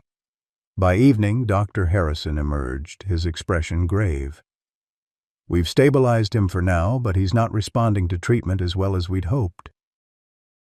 The damage from the original trauma, combined with malnutrition and yesterday's stress, has created a perfect storm. "What are his chances?" Jack asked directly, needing truth more than comfort. Harrison hesitated. "If he makes it through the night, maybe 50-50. But Jack, even if he survives this crisis, the quality of life question remains. The neurological damage is extensive. He may never walk again. The words hit Jack like physical blows. The thought of Shadow, vibrant despite his injuries, heroic despite his trauma, confined to complete immobility, seemed unbearably cruel. "Can I see him?" Harrison led Jack to the intensive care unit. Shadow lay surrounded by monitoring equipment, his body appearing smaller and more vulnerable than Jack had ever seen it. The twisted neck that had become so much a part of his character was now just one of many visible signs of his suffering. "Hey, boy," Jack whispered, carefully placing his hand on the small patch of fur not covered by equipment. "I'm here."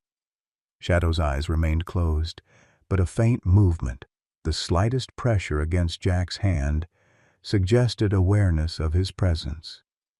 "I need you to keep fighting," Jack continued, his voice breaking. "But I also need you to know, it's okay if you can't. You've done enough. More than enough." As if in response, Shadow's breathing seemed to ease slightly, some of the tension leaving his body. That night, Jack refused to leave the hospital, sleeping in a chair beside Shadow's kennel. The staff, understanding the unique bond between them, made exceptions to normal protocols. Morning brought news both miraculous and heartbreaking. Shadow had survived the night, defying medical expectations, but the latest neurological tests confirmed Dr. Harrison's worst fears. The damage was catastrophic.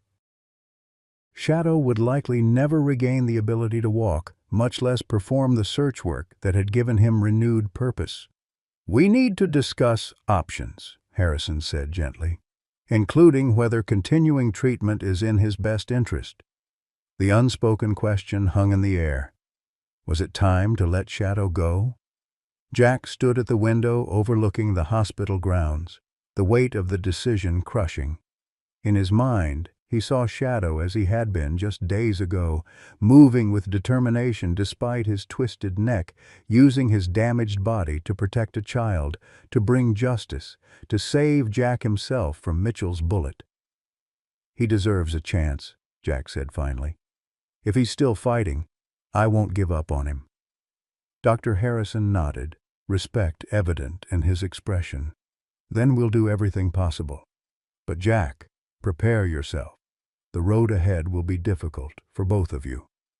As Jack returned to Shadow's side, his phone rang. Agent Reynolds was calling with news. Based on evidence Shadow had helped uncover, authorities had located and rescued 3 trafficking victims, 2 teenagers and a young woman, being held at a location connected to Mitchell's associates. "They're alive because of what Shadow found," Reynolds said. "The notebook, the personal items, they led us to where they were being held." The news should have brought unalloyed joy, but Jack's emotions were too complex for simple categories. Pride in Shadow's accomplishment mingled with grief for his suffering, hope for the rescued victims tangled with fear for Shadow's future. That evening, Millbrook's local newspaper published a front-page story about Shadow's role in breaking the trafficking case. The headline read, "Hero Dog Saves Lives, Now Fighting for His Own." The accompanying photograph, Shadow in his K9 vest from the search, captured his dignity despite his injuries. By morning, the story had been picked up by regional news outlets. Social media spread it further, creating a wave of public interest in the German Shepherd with the twisted neck who had helped save trafficking victims. But in the intensive care unit, removed from the growing publicity, Shadow's condition remained critical. The night had brought another seizure, more aggressive treatment, another moment when his survival hung in the balance. Dr. Harrison approached Jack with the grave expression of a man about to deliver unwelcome news. "His kidneys are failing," he said without preamble. "We're doing everything we can, but—" The unfinished sentence contained all Jack needed to know. They were losing the battle. "How long?" he asked, his voice hollow. A day, maybe 2. Harrison placed a hand on Jack's shoulder. I'm sorry, Jack. Some damage is simply too extensive to repair. In that moment of devastating clarity, Jack made a decision. If Shadow's time was truly limited, he wouldn't spend his final hours in a sterile hospital surrounded by machines. He would be where he belonged, with the people who loved him, in the place that had become his home. Against medical advice, but with Dr. Harrison's reluctant understanding, Jack arranged to transport Shadow back to Millbrook. If these were to be the dog's final days, Jack wanted him surrounded by familiar scents and sounds, not the clinical environment of the hospital. I can provide palliative care medications, Harrison said, helping prepare Shadow for the journey. Keep him comfortable, manage the seizures. But Jack, be prepared. The decline may be rapid. The return to Millbrook was a stark contrast to their dramatic helicopter departure. A medical transport van carried them slowly homeward, Shadow heavily sedated but stable, Jack maintaining a constant vigil. Rather than returning to the clinic, Jack directed the transport to his farmhouse. The old family home had wooden floors worn smooth by generations of Thorntons, large windows that filled the rooms with natural light, and a covered porch where Shadow had begun to enjoy spending quiet evenings. Abby had prepared for their arrival, setting up a comfortable bed in the living room so Shadow wouldn't need to navigate stairs. Emma brought specialized equipment from the clinic. By mid-afternoon, Shadow was settled in his new hospice space, the medical necessities discreetly arranged to maintain the feeling of home. Word of Shadow's return spread quickly through town. Jack expected a few visitors, perhaps Mrs. Wright or Pastor Evans and his daughter. He wasn't prepared for what actually occurred. The first to arrive was Sheriff Keller, bearing not just good wishes but news. Mitchell's associates are falling like dominoes, he reported, kneeling briefly to greet Shadow with gentle respect. The evidence Shadow found opened everything up. 15 arrests across 3 states in the last 48 hours. Next came James Mercer, Shadow's original trainer, who had remained in the area after the search operation. He sat beside Shadow's bed for nearly an hour, speaking softly about their days in the search and rescue program, telling stories of lives they had saved together. He was something special from the beginning, Mercer told Jack. Some dogs work for rewards or praise. Scout, Shadow, he worked because he understood somehow that finding people mattered, that he was making a difference. Throughout the afternoon, a steady stream of townspeople arrived. Some Jack knew well. Others he recognized only vaguely from Main Street or the grocery store. Each brought something. Homemade dog treats, a soft blanket, a child's drawing. Many simply wanted to sit quietly near Shadow, to bear witness to his journey. By evening, Jack was overwhelmed by the outpouring. Abby managed the flow of visitors, ensuring neither Jack nor Shadow became overtaxed. Between guests, she brought Jack food he barely tasted and coffee he consumed mechanically, her quiet efficiency a lifeline in the emotional storm. I never expected this, Jack admitted as the day's final visitors departed. Half these people barely noticed him before. They see him differently now, Abby replied, or maybe they see themselves differently because of him. That night, alone with Shadow, Jack stretched out on the floor beside the dog's bed, unwilling to be separated even by the short distance to the couch. Shadow's breathing had become increasingly labored, but he seemed peaceful, occasionally opening his eyes to confirm Jack's presence before drifting back to sleep. I'm right here, Jack whispered each time. I'm not going anywhere. In the darkest hour before dawn, Jack was awakened by a change in Shadow's breathing, a slight catch, a different rhythm. Fully alert instantly, he checked the dog's vital signs as Dr. Harrison had taught him. The results confirmed his fears. Shadow was actively declining.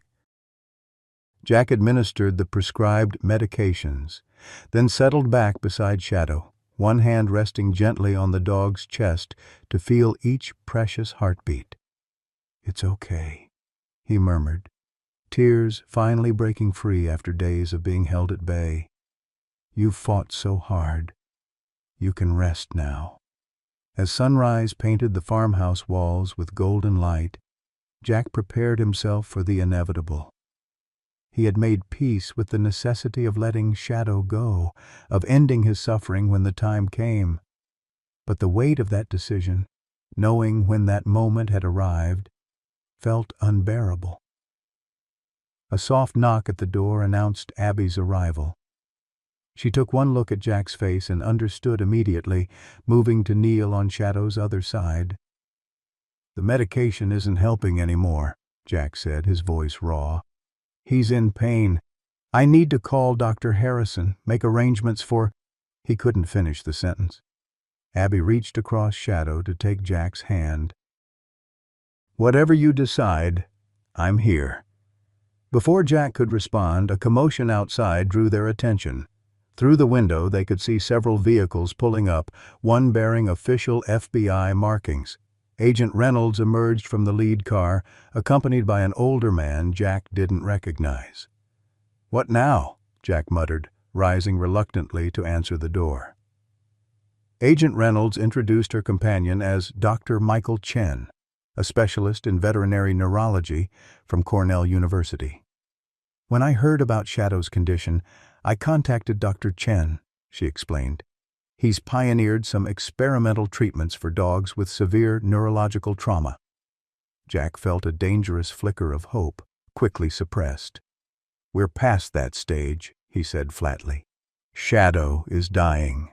The kindest thing now is to let him go peacefully."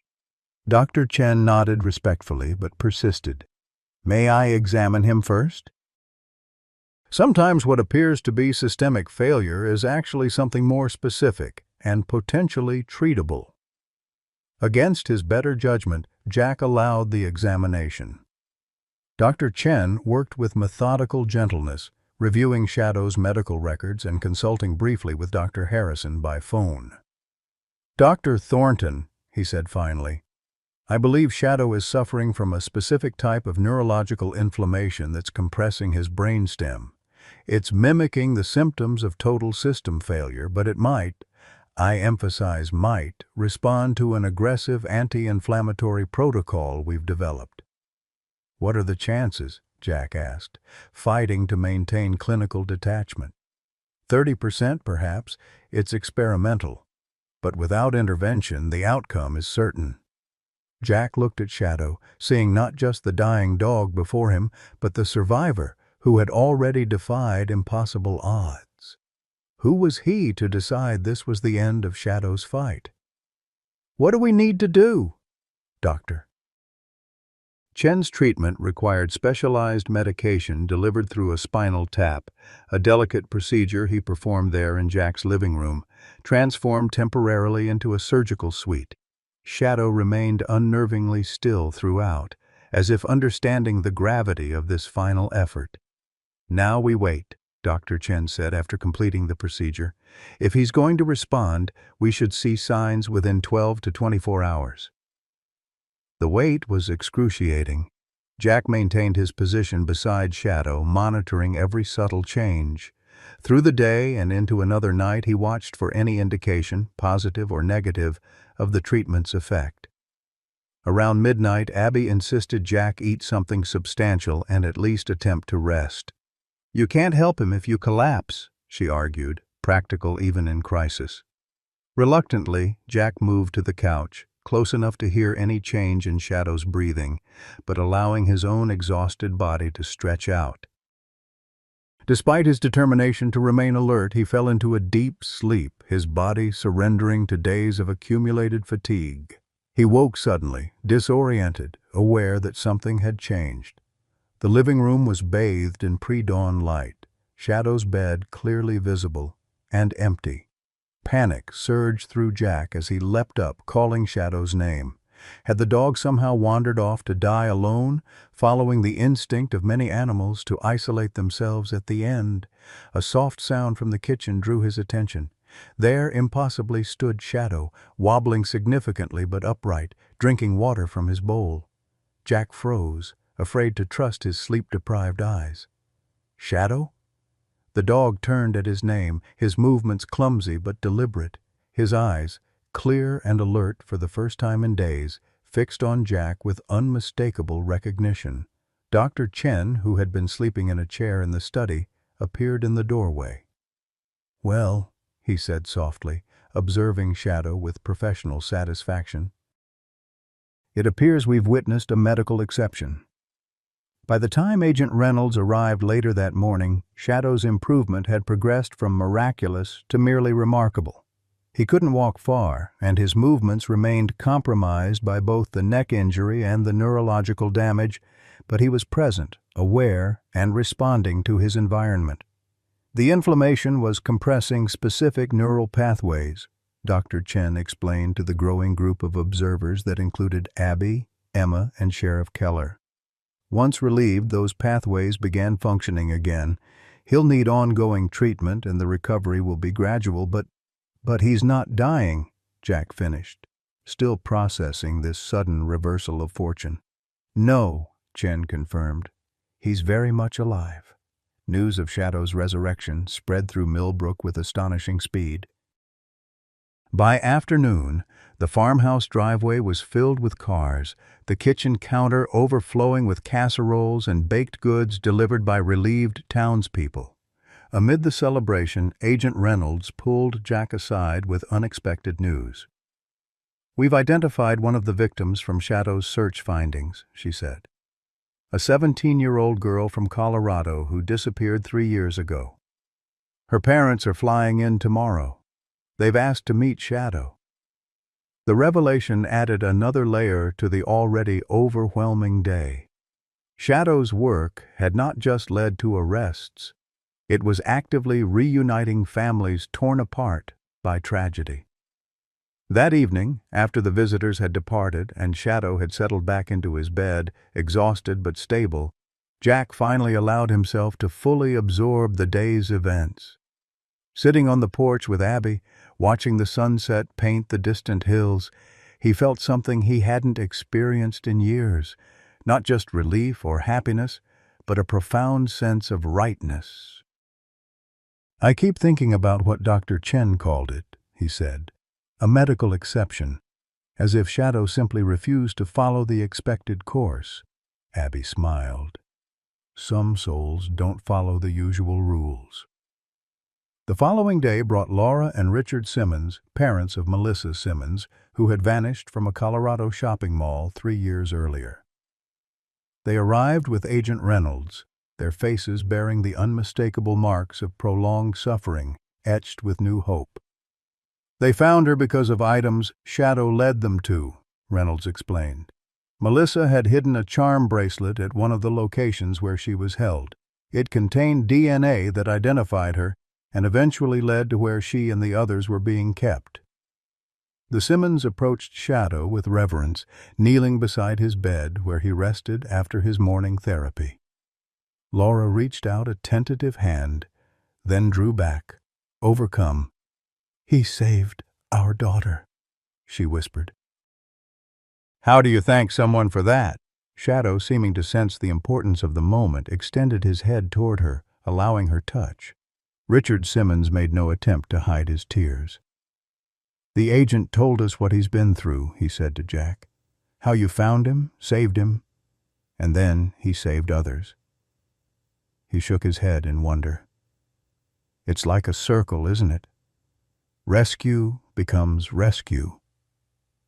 Their visit, deeply emotional but relatively brief due to Shadow's still fragile condition, was followed by an unexpected caller. Martha Wilson, Darren Mitchell's mother and Abby's aunt. She arrived alone, her elegant appearance at odds with her obvious nervousness. "I wanted to see him," she explained simply. "To apologize, though I know he can't understand."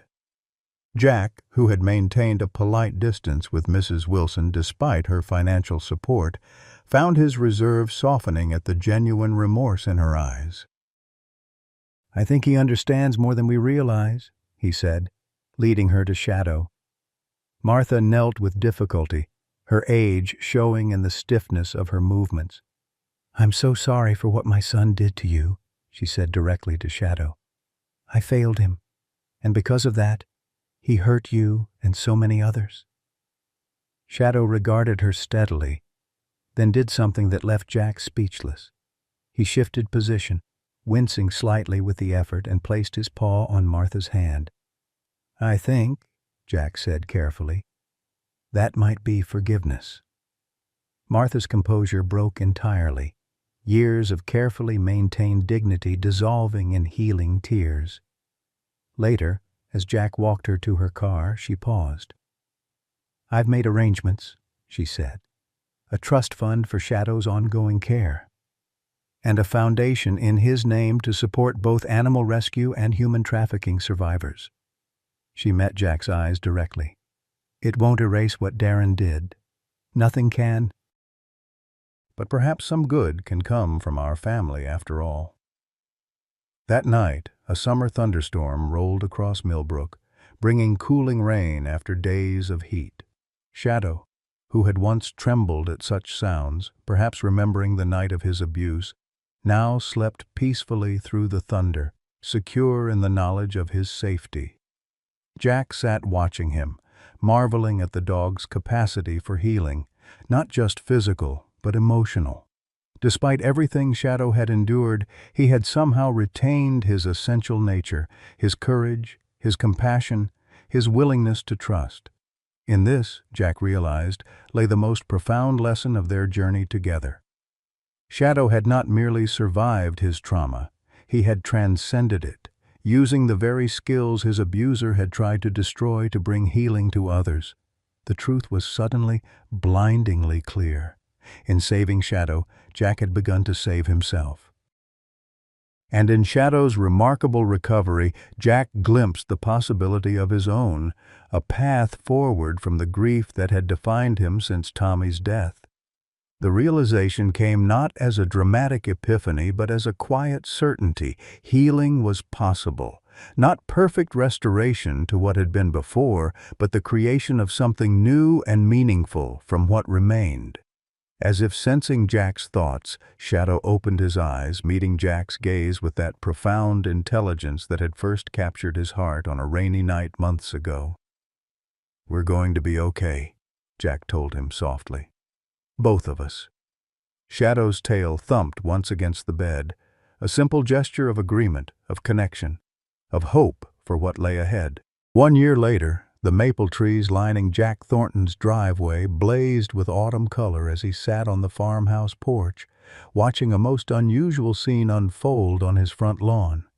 Shadow, his neck still permanently angled but his body now strong and healthy, was demonstrating remarkable patience with a 5-year-old boy who had insisted on placing a small plastic stethoscope against the dog's chest.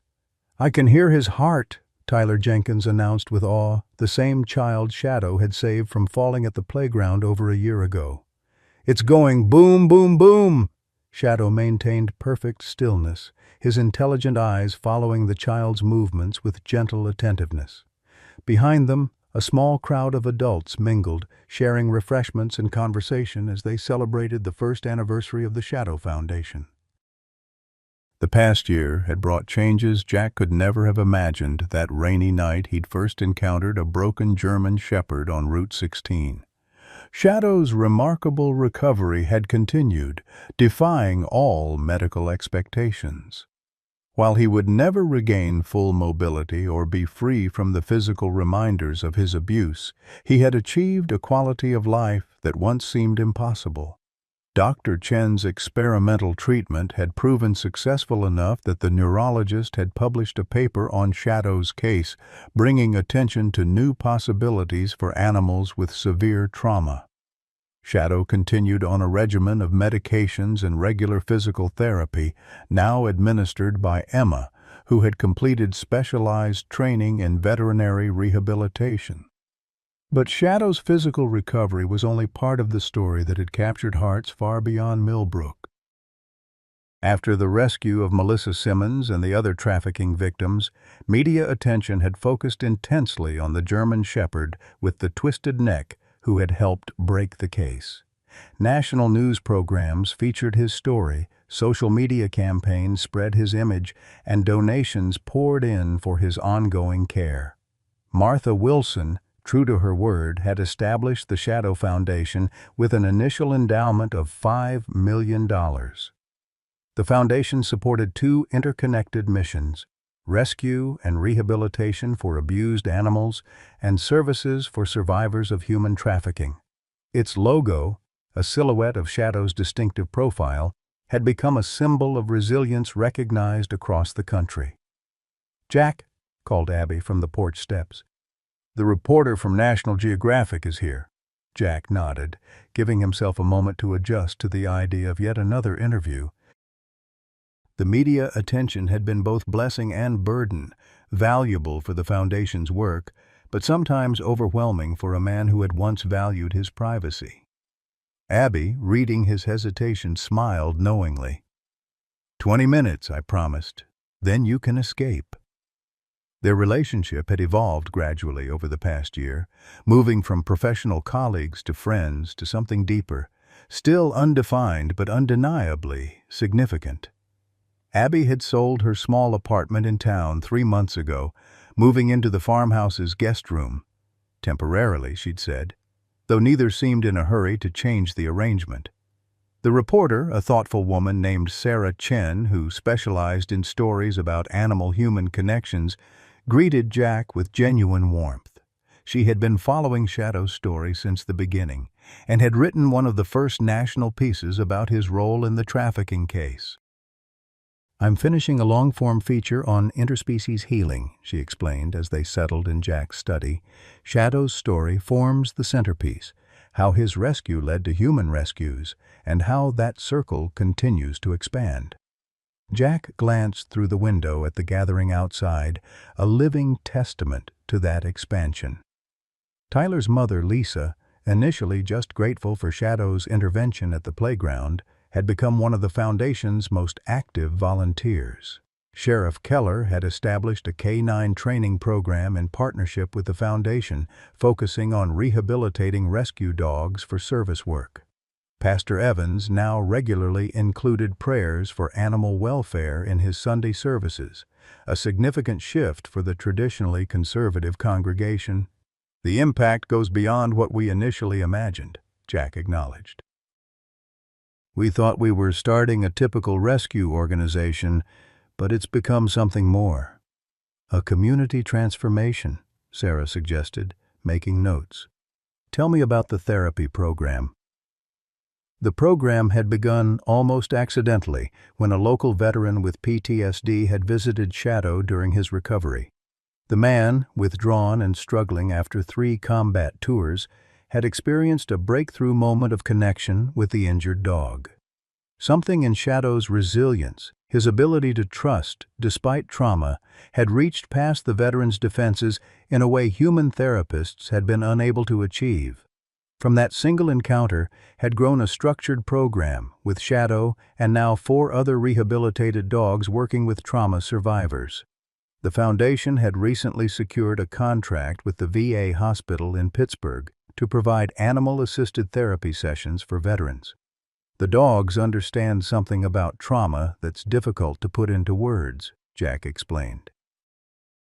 "There's a recognition between survivors, a shared experience that creates trust." "And Shadow is still the star," Sarah observed with a smile. It was true. Despite his limitations, Shadow had an extraordinary capacity for identifying those in deepest pain. Time and again, in group settings, he would gravitate unerringly to the person most in need of connection, often someone who hadn't yet been able to articulate their suffering. As they concluded the interview, Sarah asked the question Jack had fielded dozens of times over the past year. "What's next for Shadow?" Jack's answer had evolved from uncertain predictions about medical treatments to something more holistic. "He's living his purpose," he said simply. "Every day he helps someone heal, sometimes through formal therapy work, sometimes just by being himself." That's enough. Outside, the Foundation gathering continued, now including James Mercer demonstrating basic search techniques with one of the program's newer dogs, a young lab mix rescued from a neglect situation. Shadow watched from his favorite spot under the oak tree, his attention divided between the training session and the constant stream of visitors who came to greet him. Among them was Dr. Benjamin Harrison, now officially retired but still serving as an advisor to the Foundation's veterinary program. The elderly specialist bent slowly to ruffle Shadow's ears. "Our medical miracle," he said fondly, "still proving the textbooks wrong." Martha Wilson arrived later than the other guests, her silver hair elegantly styled as always, but her formal manner softened considerably over the past year. She had become a regular visitor at the farmhouse, her relationship with her niece Abby healing through their shared work with the Foundation. "The new facility plans are finalized," she told Jack, referring to the rehabilitation center being built on 10 acres of land at the edge of town, land she had donated from her family holdings. "Construction begins next month. We should be operational by spring." The center would consolidate the Foundation's various programs: animal rehabilitation, training for therapy work, and spaces for working with human clients, under one roof. The design included specially adapted features for animals with disabilities, including a hydrotherapy pool for physical rehabilitation. "I never expected to find meaning in this way," Martha admitted quietly, watching Shadow interact gently with a shy teenage girl, one of the trafficking survivors who had been rescued because of his search work.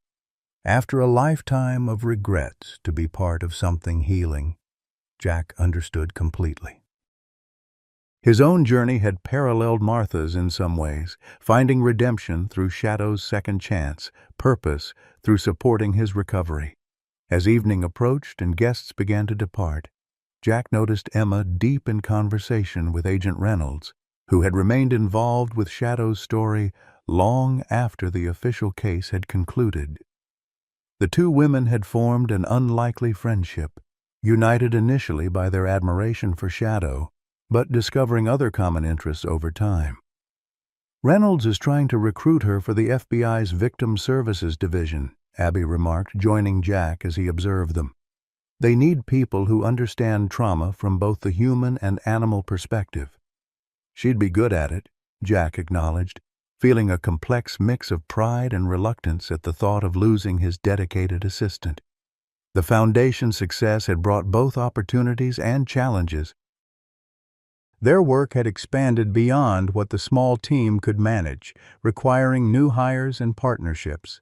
Jack had gradually shifted from full-time veterinary practice to dividing his time between the clinic and Foundation work, bringing in a young associate veterinarian to handle routine cases. As twilight settled over the farmhouse, only the closest friends remained: Abby, Sheriff Keller and his wife Emma, and Dr. Harrison. They gathered on the porch with glasses of Martha's excellent wine, Shadow settling contentedly at Jack's feet. "I got a letter from Melissa Simmons today," Jack told them, referring to the Colorado teenager whose rescue had been directly linked to Shadow's search work. "She's starting college in January. Psychology major. Wants to work with trauma survivors." "Another life changed," Dr. Harrison observed. "The ripples keep spreading." The conversation turned to the upcoming trial of Darren Mitchell, finally scheduled after numerous delays.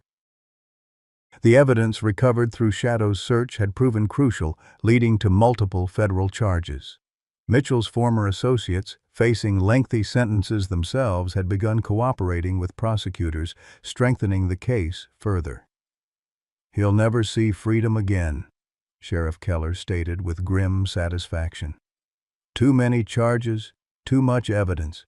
The plea deals his lawyers floated were rejected outright." For Jack, Mitchell's fate had become less important than the healing of his victims. The man's eventual punishment seemed almost beside the point compared to the recovery journeys of those he had harmed, both human and animal. As darkness fell and their small gathering dispersed, Jack and Abby remained on the porch, Shadow still at their feet, Moses, the ancient barn cat, having joined them on the swing. The unlikely family they had formed still surprised Jack at times. How loss and trauma had ultimately led to new connections, new purpose. "I had a call from Tommy's school today," Jack said, breaking a comfortable silence. "They want to name their new playground after him, part of the Foundation's community grant program." Abby took his hand, understanding the significance. For years after his son's death, Jack had avoided anything that memorialized Tommy, the pain too raw for such acknowledgments. His gradual willingness to speak about his son, to allow his memory to be honored publicly, marked a profound shift in his grieving process. "What did you tell them?" she asked. "I said yes." Jack gazed up at the emerging stars. "It's time to let him be remembered by more than just me." Shadow shifted position, resting his head on Jack's foot as if offering support. The dog's intuitive understanding of emotional needs remained one of his most remarkable qualities, a gift no training could fully explain. The next morning dawned clear and cool, perfect weather for what had become a Sunday tradition. Jack, Abby, and Shadow drove to Millbrook's small memorial park, where a stone marker honored Tommy Thornton alongside other local children lost too soon. For years, Jack had avoided the place entirely. Now he came weekly, Shadow always by his side. They sat on a bench near Tommy's marker, Shadow settling patiently between them. Jack placed a small model airplane beside the stone. Tommy had loved aviation, had dreamed of becoming a pilot. "I used to think grief was something to survive, to get past," Jack said, continuing a conversation they'd had many times over the months. "Now I understand it's something that becomes part of you, that changes shape but doesn't disappear." "And shouldn't disappear," Abby added gently, "because it's connected to love." Shadow, as if emphasizing the point, pressed closer to Jack's leg. The dog who had lost so much, suffered so deeply, yet remained capable of profound connection. He was perhaps Jack's greatest teacher in how to carry both pain and joy. As they walked back through town toward the farmhouse, they passed neighbors and friends who waved or stopped to chat. Millbrook itself had been transformed not just by the Foundation's economic impact, but by the less tangible changes in community spirit. A town that had been slowly dying from factory closures and population decline had found new purpose as a center for healing and rehabilitation. At the clinic, now managed primarily by the associate veterinarian during weekdays, Jack checked in briefly before continuing homeward. Shadow moved confidently through the familiar space, greeting staff and the few waiting clients with his distinctive gentle presence. No one seeing him now, strong and purposeful despite his visible scars, would imagine the broken creature he had once been. Back at the farmhouse, Jack settled on the porch with paperwork, grant applications for the Foundation's next cycle of funding. Shadow lay nearby, occasionally raising his head to track the movement of birds across the autumn sky. "You know," Jack told him, "I used to think I rescued you that night in the rain." He smiled at the dog's attentive expression. "But I'm not so sure anymore who rescued whom."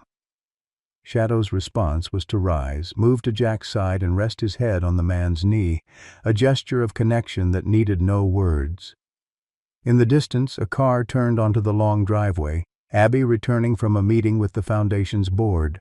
Shadow's tail began to wag in anticipation. As Jack watched her approach, he reflected on the extraordinary journey that had brought them all to this point. From darkness to light, from brokenness toward healing, from isolation to community. The path had been neither straight nor easy, marked by setbacks and unexpected turns, but ultimately leading to this moment, imperfect but filled with meaning, purpose, and love. Shadow rose, moving with his distinctive gait to greet Abby as she parked. Despite the permanent twist to his neck, despite scars visible and invisible, he moved with dignity and joy, not defined by what had been done to him, but by what he had chosen to become. In that, Jack thought, lay the true miracle of Shadow's story.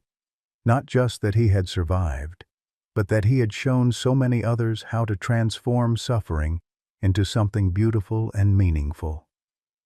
As autumn sunlight gilded the farmhouse and the three of them walked together toward home, Jack knew with absolute certainty that this moment, this life they had built from the ruins of loss, was enough, more than enough. It was everything. Dear friends, Shadow's journey reminds us that it's never too late for a second chance at happiness.